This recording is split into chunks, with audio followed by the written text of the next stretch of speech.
Après une alerte au tsunami déclenchée vendredi, la Nouvelle-Calédonie a été touchée par un cyclone tropical Niran qui a engendré des rafales allant jusqu'à 220 km/h, causant de nombreux dégâts matériels et faisant 2 blessés. Toutefois, aucun dégât majeur n'a été répertorié suite à ce cyclone dont l'intensité a été un peu plus faible que prévu. À Nouméa, ce sont près de 400 personnes qui ont trouvé refuge dans des centres d'hébergement.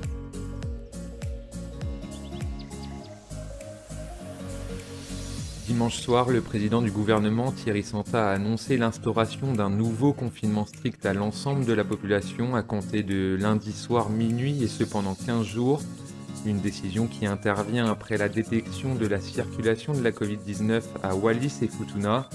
À la suite d'une enquête déclenchée par la DAS, samedi, 9 cas positifs à la Covid-19 ont été détectés sur le territoire. Les vols ainsi que la bulle sanitaire avec Wallis et Futuna ont été d'emblée suspendus et l'ensemble des établissements scolaires calédoniens a été fermé.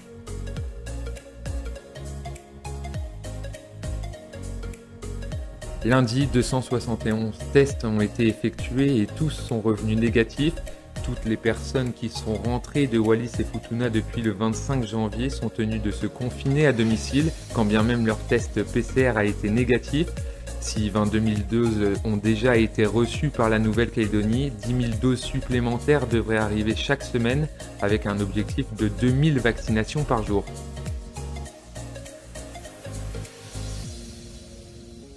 Mardi matin, les élus du Congrès ont adopté de nouvelles conditions de prolongation du chômage partiel Covid-19 à destination des secteurs durablement touchés par la crise sanitaire.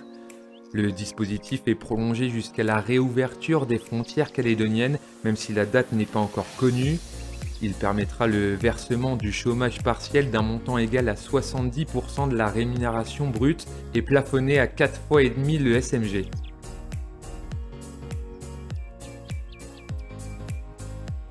Le gouvernement a annoncé qu'une exploitation de volailles de païta était suspectée d'être infectée par le virus de la grippe aviaire. Toutes les volailles de l'exploitation sont gardées à l'intérieur de bâtiments clos ou isolés des autres animaux. Les animaux morts seront eux détruits.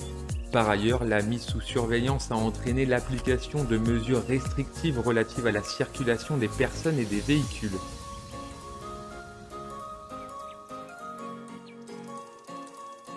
Mercredi, la souche d'un prélèvement de personnes dépistées dimanche soir a mis en évidence la présence du variant anglais en Calédonie. Cela conforte la position du gouvernement de mettre en œuvre des mesures strictes. Ces mutants ont un plus grand pouvoir de transmission, a souligné le docteur Michel Bellec, médecin à la DAS. Toutefois, l'exécutif ainsi que la DAS ont confirmé que le vaccin Pfizer était très efficace contre ce variant, à 95% est-il précisé.